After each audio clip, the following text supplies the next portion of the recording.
Hello everyone, welcome to our YouTube channel Sarova academy. जैसा कि आप हमारी पिछली वीडियोस में देख रहे हैं, हम क्या करवा रहे हैं, हम जो हमारा मैथ एंड साइंस सब्जेक्ट है क्लास 10th का, उसकी हम रिवीजन करवा रहे हैं फॉर सितंबर एग्जाम। इसमें मैं आपको इन चैप्टर में से रिलेटेड जो भी इंपॉर्टेंट क्वेश्चंस हैं उनको डिस्कस करवा रही हूँ।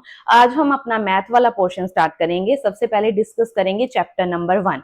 इस चैप्टर में से जो भी जिस टाइप के भी इंपॉर्टेंट क्वेश्चन, जिस टाइप के क्वेश्चन आपको आ सकते हैं, वो सारे मैं यहाँ पे डिस्कस करवाऊंगी। तो आपने उनसे रिलेटेड सम की प्रैक्टिस कर लेनी है ताकि आपका कोई भी कॉन्सेप्ट है जो वो मिस ना हो। ठीक है जी, तो मेरी वीडियो को एंड तक जरूर देखना। तो स्टार्ट करते हैं हमारा आज का फर्स्ट सम। सबसे पहले फर्स्ट सम में हमें क्या बोला है, express the number as product of prime factors. तो इसमें क्या करना है, जो हमें ये नंबर गिवन है इनको हमने इनकी प्राइम फैक्टर्स जो है उनकी प्रोडक्ट की फॉर्म में लिख के दिखाना है। ठीक है जी, तो स्टार्ट करेंगे क्वेश्चन नंबर 1 से। इसमें हमें क्या है, 140 दिया हुआ है। अब इसके हमने क्या बनाने हैं, प्राइम फैक्टर्स बनाने हैं। प्राइम फैक्टर्स बनाने के लिए हमने क्या करना होता है, प्राइम जो नंबर्स होते हैं उनके ऊपर ही जाना होता है। ठीक है, तो क्योंकि उन्होंने बोला ना प्राइम फैक्टर्स जो है उनकी प्रोडक्ट की फॉर्म में आपने इनको रिप्रेजेंट करना है। तो स्टार्ट करेंगे। तो देखो 140 जो है आपका कौन से टेबल पे जाएगा, 2 के टेबल पे जाएंगे तो कितना आएगा, 70। देन इसको फिर 2 के टेबल पे लेके जाओ, कितना आएगा, 35। अब जो ये 35 है, इसके पीछे लास्ट वाला नंबर देखो, जितना टाइम यहाँ पे इवन नंबर रहेगा तब आप इवन वाले टेबल पे जा सकते हो। जब आपका लास्ट वाला नंबर इवन नहीं रहेगा तो हम इवन वाला टेबल चेक नहीं करेंगे। यहाँ पे 5 आ गया तो 5 जो है आपका वो 2 के टेबल पे तो जाएगा नहीं, 3, 5, 10 ऐसे आप कोई और टेबल चेक करो। ठीक है, जैसे ये आपका जाएगा 5 के टेबल में, 5 7 जा 35। अब 7 तो सिर्फ 7 के टेबल में ही आता है, तो ये आपके बन गए प्राइम फैक्टर्स। तो हम 140 को कैसे रिप्रेजेंट कर सकते हैं, जो ये प्राइम फैक्टर्स आए हैं इनकी प्रोडक्ट की फॉर्म में। इजी है जी, तो ऐसे करके आपका सम हो जाएगा। सेकेंड आपका क्वेश्चन है जैसे 24। अब इसको भी ऐसे ही सॉल्व करेंगे। 24 में लास्ट जो नंबर है वो इवन है, इसलिए 2 के टेबल पे जाएंगे। तो 12 कितने पे, 12 2 जा 24। इसके बाद फिर 2 के टेबल पे, 6 2 जा 12, 2 3 जा 6। अब 3 जो है हमारे पास वो सिर्फ 3 के टेबल में आता है। तो इसके बाद हम इसको लिखेंगे इनकी प्रोडक्ट की फॉर्म में, 2 इंटू 2 इंटू 2 इंटू 3। अब इसको ना ऐसे भी रिप्रेजेंट कर सकते हैं, 2 की पावर 3 इंटू 3 की पावर 1। क्योंकि देखो 2 जो है वो 3 टाइम्स है, तो 2 की पावर 3 इंटू 3 की पावर 1। ऐसे ही यहाँ पे भी लिख सकते हैं, 2 की पावर 2, 5 की पावर 1 इंटू 7 की पावर 1। क्लियर है जी, ये सबसे सिंपल टाइप के क्वेश्चन है जो आपको इस चैप्टर में से देखने को मिल सकते हैं। इसके बाद हम डिस्कस करते हैं हमारा नेक्स्ट पार्ट करेंगे। देखो हमने क्या है, हमें 2 नंबर गिवन है, उन दोनों के हमने प्राइम फैक्टर्स बना लेने हैं। फिर उसके बाद मैं आपको एक सम करके बताऊंगी कि आप कैसे एलसीएम फाइंड करते हैं, कैसे एचसीएफ फाइंड करते हैं। अगर आपने इस चैप्टर को अच्छे से नहीं भी किया, इस वीडियो को अच्छे से देख लोगे तो आपका पूरा चैप्टर प्रिपेयर हो जाएगा। ठीक है जी, तो स्टार्ट करते हैं। पहले तो देखो वैसे ही हम प्राइम फैक्टर्स बनाएंगे।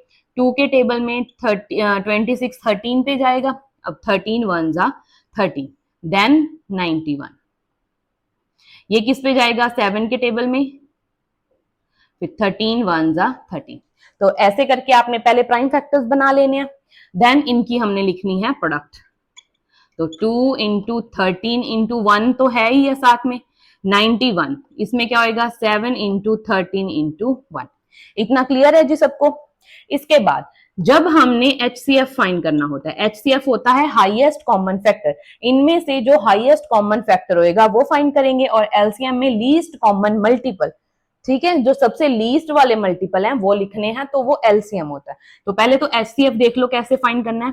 आपने क्या करना है, ये दोनों जो प्रोडक्ट आई है आपके पास, उनमें से जो कॉमन वैल्यू है जस्ट वो लिखनी है आपने, और उनकी प्रोडक्ट करके जो आंसर आएगा वो आपका क्या है, एचसीएफ है। अब यहाँ पे कॉमन पार्ट कौन से है, देखो दोनों में 13 आ रहा है, दोनों में 1 है, तो आपका एलसीएम एचसीएफ कितना आ गया, 13 1 जा 13। तो एचसीएफ आप ऐसे फाइंड करते हो, बहुत इजी होता है एचसीएफ फाइंड करना। ठीक है जी, देन आपने फाइंड करना है एलसीएम। एलसीएम भी इजी है, बस इसको समझना है आपने, ज्यादातर बच्चे इसमें मिस्टेक कर देते हैं। ठीक है, तो इसमें क्या करना होता है, सबसे पहले तो जो कॉमन मल्टीपल है वो तो लिखने हैं एक बार। 1 यहाँ पे भी आ रहा है, 1 लिख लो। ठीक है, अब देखो 7 यहाँ पे आ रहा है, 2 यहाँ पे आ रहा है, कॉमन तो है नहीं पर ये भी आपने लिखने होते हैं। तो यहां से मुझे क्या क्लियर हुआ, बच्चे पता है क्या करेंगे, वो पहले सारा ये लिख देंगे फिर सारा ये, तो उन्होंने 13 दो बार ही लिख दिया, तो आंसर तो गलत आएगा।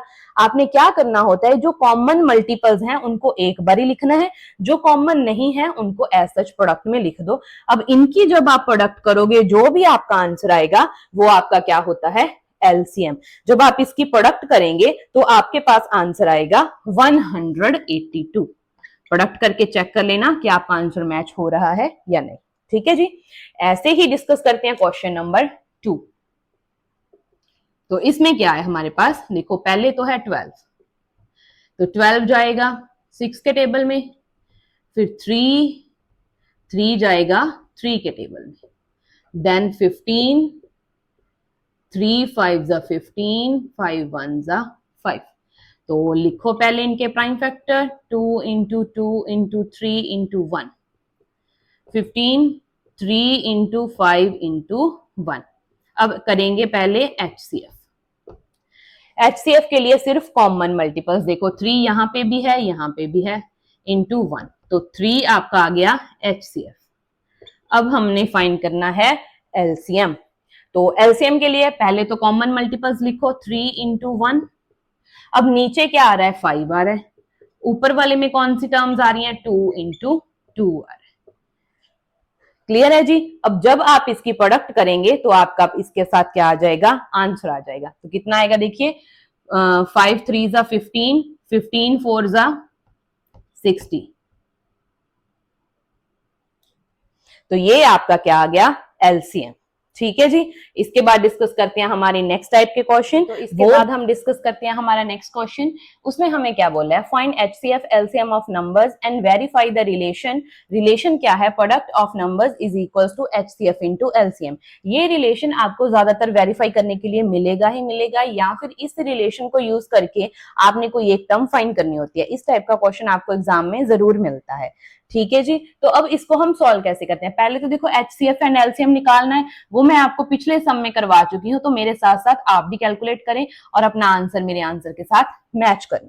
ठीक है जी। तो फटाफट मैं इसका आंसर लिख रही हूं कि इसके जो प्राइम फैक्टर्स हैं वो क्या आएंगे। तो देखो फिर अब ये हमारे पास 255 आ रहा है, ये 2 के टेबल में तो जाएगा नहीं, इसको हम 3 के टेबल में लेके जाएंगे, तो ये जाएगा 85 के ऊपर। ठीक है जी। इसके बाद 85 5 के टेबल में आता है 17 पे, 17 1 जा 17। क्लियर। इसके बाद हम बात करेंगे 92 की। तो जो हमारा 92 है वो 2 के टेबल में कितने पे आता है, 46 पे आता है। अब जो ये 46 है वो भी हमारे पास इवन नंबर है, तो इसीलिए वो भी क्या है हमारे पास 2 के टेबल में जाएगा 23 पे। अब 23 किसी और टेबल में तो नहीं आता, तो ये हमारे पास बन गए इसके प्राइम फैक्टर्स। तो इनको अब प्रोडक्ट की फॉर्म में लिख लो पहले तो।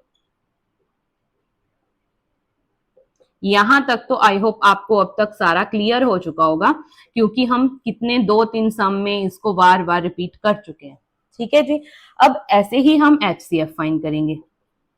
एचसीएफ के लिए क्या चाहिए, ओनली कॉमन मल्टीपल्स। कॉमन क्या है, 2 आ रहा है, और कोई कॉमन है नहीं, तो 2 इंटू 1 दैट इज 2 आपका क्या आ गया, एचसीएफ। अब फाइंड करना है एलसीएम, तो उसमें एक 2 तो आपने यहाँ पे लिख दिया। ठीक है। तो जो ये सेकंड वाला 2 है, अब वो लिखेंगे, 23 लिखेंगे, देन 3, देन 5, देन 17।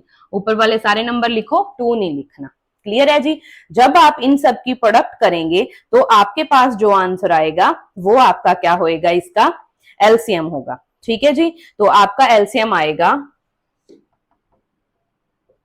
इनकी आप प्रोडक्ट करके अपना आंसर यहाँ पे चेक कर लीजिएगा। ठीक है जी। इसके बाद जो हमारा नेक्स्ट क्वेश्चन है, जो इसमें हमें एक एक्स्ट्रा पॉइंट दिया था, रिलेशन वेरीफाई करना। अब रिलेशन क्या होता है, product of 2 numbers is equals to HCF into LCM. देखो एचसीएफ एलसीएम हम यहाँ पे निकाल चुके हैं। 1 and 2 नंबर्स कौन से होते हैं, जिन नंबर्स का हमने क्या है एचसीएफ एंड एलसीएम निकाला है, मतलब 510 and 92। तो इन दोनों नंबर्स की आपस में प्रोडक्ट करो, देन जो आपका HCF एंड LCM आया है उसकी प्रोडक्ट करो। अगर तो दोनों आंसर सेम आ गए दैट मीन्स आपका रिलेशन वेरीफाई हो जाता है। अगर ये दोनों आंसर सेम ना आए तो आपकी कैलकुलेशन में कहीं ना कहीं मिस्टेक है, तो आप उसको क्या है चेक कर सकते हो। ठीक है जी, तो देखो हमारे पास फर्स्ट नंबर कितना है 510, सेकेंड नंबर 92, HCF कितना है 2, LCM है 23460। आप इन दोनों की प्रोडक्ट अपने आप चेक करो। जब आप चेक करोगे आपको पता चलेगा आपका इसका आंसर आएगा ये वाला और सेम ही आंसर आपका ये वाला आएगा। तो यहां से हमारा जो रिलेशन है वो वेरीफाई हो जाता है। ठीक है जी, अब नेक्स्ट क्वेश्चन भी हम इसी टाइप का करेंगे, पर उसमें हमें HCF LCM फाइंड करने की बजाय हमें कुछ और फाइंड करने के लिए बोला है। हमें क्या गिवन है, देखो इस क्वेश्चन को इसी फॉर्मेट में दिया जाता है, आपने कंफ्यूज नहीं होना। देखो आपको क्या गिवन है, HCF ब्रैकेट में 2 नंबर है इज इक्वल्स टू 9, मतलब इन दोनों नंबर्स का जो HCF है वो 9 हमें गिवन है, इन दोनों नंबर्स का जो LCM है वो आपने फाइंड करना है। अब इसको इसके लिए आप 2 मेथड यूज कर सकते हो, है ना। एक तो आप क्या है इन दोनों की प्राइम फैक्टराइजेशन करो, उसको सॉल्व करो, देन आप क्या है LCM निकालो। वो बहुत लंबा मेथड हो जाता है, आपने वो मेथड नहीं यूज करना, आपने यहाँ पे रिलेशन यूज करना है। अब रिलेशन क्या था हमारे पास पिछले सम में करा है, ये होता है ना product of 2 numbers is equals to LCM into HCF।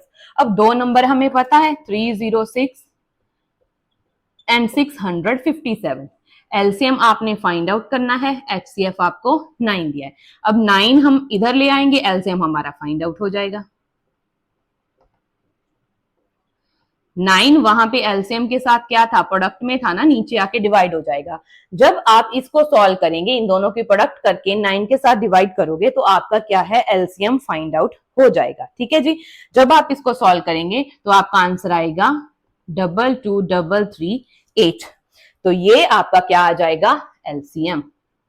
ठीक है जी, तो आपको एग्जाम में इस टाइप के क्वेश्चन पूछे जाते हैं। ठीक है जी, इसके बाद हाँ जी, तो ये है हमारा आज का लास्ट सम जिसको हम अच्छे से डिस्कस करेंगे। इसमें आपने क्या प्रूव करना है, prove that root 5 is irrational. ठीक है, तो देखो हमें पहले ये क्लियर होना चाहिए कि रैशनल इरेशनल नंबर क्या होते हैं, है ना। तो रैशनल नंबर वो वाले नंबर होते हैं जिनको हम P/Q फॉर्म में क्या है रिप्रेजेंट कर सकते हैं, बट इरेशनल नंबर को हम वैसे रिप्रेजेंट नहीं कर सकते। तो इस सम को प्रूव करने का हमारे पास एक ही मेथड होता है। आपने क्या करना है, इसको पहले रैशनल अज्यूम करके चलना है, बट जब आप सॉल्व करोगे प्रूव करोगे तब आपका वो रैशनल नंबर प्रूव नहीं हो पाएगा। दैट मींस आपने जो अज्यूम करा वो गलत था, तो वो नंबर अगर रैशनल नहीं है तो फिर क्या होएगा इरेशनल। तो कॉन्ट्ररी जो है कॉन्ट्राडिक्ट मेथड यूज करके आप क्या है इसको इरेशनल प्रूव कर सकते हैं। ठीक है जी, तो अब आपने स्टेप बाय स्टेप देखना है कि मैं इसको कैसे सॉल्व करूं। क्लियर है, तो देखो आपने सबसे पहले अज्यूम करना है, let us assume root 5 is rational. अगर रूट 5 रैशनल है तो रूट 5 को हम A/B की फॉर्म में लिख सकते हैं। A/B मतलब P/Q फॉर्म ही हो गई। ठीक है, तो और जो आपका A एंड B है वो क्या होते हैं, को प्राइम होते हैं। को प्राइम का मतलब इन दोनों में 1 के अलावा कोई भी कॉमन फैक्टर नहीं होता, तो वो क्या होते हैं हमारे पास कॉमन फैक्टर। उनमें जो कॉमन फैक्टर है वो सिर्फ 1 होना चाहिए, उसके बिना कोई और फैक्टर उनका कॉमन नहीं होता। ठीक है, तो वो ऐसे नंबर होते हैं को प्राइम। ठीक है जी, तो इसके बाद हम इसको सॉल्व करते हैं। देखो अगर ये हमारी इक्वेशन नंबर 1 है, 2 यहाँ पे डिवाइड में है, राइट में जाके प्रोडक्ट हो सकता है, तो इसको ऐसे इस फॉर्म में लिख लेना है। अगर मैं इसको सॉल्व करना चाहूं मैं क्या करूं, इन दोनों साइड में स्क्वायरिंग कर लूं, कर सकते हैं कुछ भी कर लो। ठीक है, तो लिखो स्क्वायरिंग बोथ साइड्स। जब आप स्क्वायर करोगे तो स्क्वायर रूट हट जाएगा, B² 5 is equals to A²। ऐसा करके आपका सम बन जाएगा। ठीक है, तो ये आ गई आपकी इक्वेशन नंबर 3। तो यहां से मुझे क्या क्लियर हो रहा है कि जो मेरा A² है वो 5 के साथ डिवाइड हो सकता है ना। तो लिखेंगे A² इज डिविजिबल बाय 5। अगर A² डिविजिबल है 5 के साथ तो A भी तो डिविजिबल होगा ना, तो लिखो A इज डिविजिबल बाय 5। ठीक है जी, यहाँ पे हमने क्या बोला कि उनका कोई और फैक्टर नहीं होना चाहिए, उनका फैक्टर जस्ट 1 होना चाहिए। तो मेरे पास जो ये कंक्लूजन निकल के आया, यहाँ पे क्या कंक्लूजन, ये मेरे पास जो आया है ना वो कंक्लूजन है, कंक्लूजन नंबर 1। अगर ए आपका 5 के साथ डिवाइड हो रहा है, दैट मीन्स 5 जो है वो एक का क्या है, ए का एक मल्टीपल है ना, उसे डिवाइड हो सकता है।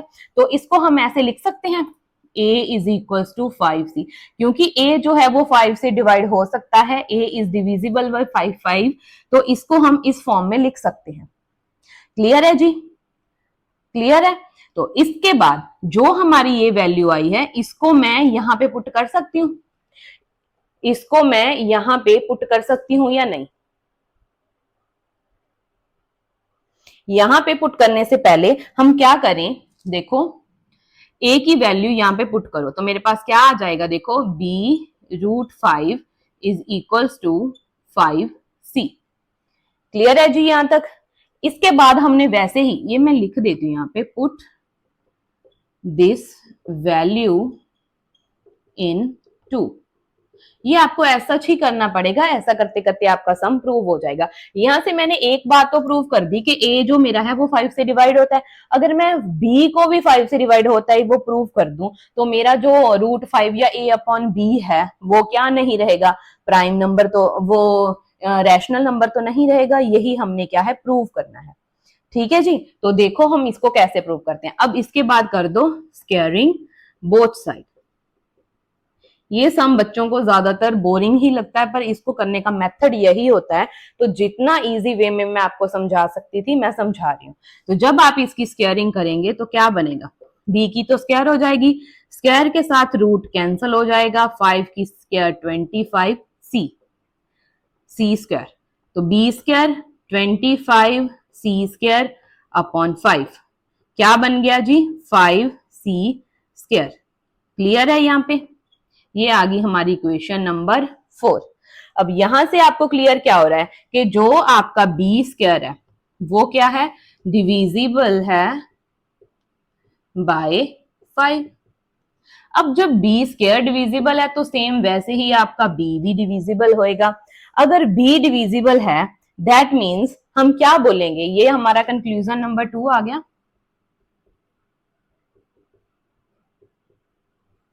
कि जो आपका 5 है वो b से भी डिवाइड हो रहा है, जो आपका 5 है वो b से भी डिवाइड हो रहा है, और जो 5 है वो a से भी डिवाइड हो रहा है। दैट मीन्स जो 5 है आपका वो एक कॉमन मल्टीपल हो गया ना a एंड b दोनों का।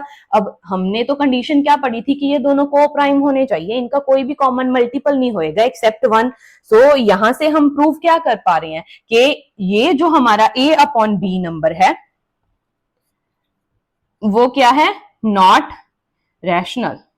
वो रैशनल तो है नहीं, तो हमने जो प्रूव करना था वो तो हुआ नहीं। अगर ये रैशनल नहीं है तो फिर कौन सा नंबर होएगा, इरेशनल। तो यहां से हम क्या बोलेंगे कि √5 इज इरेशनल। ऐसा करके आपने पूरा सम ऐसे ही प्रूव करना है जब भी आपको एग्जाम में सम आए।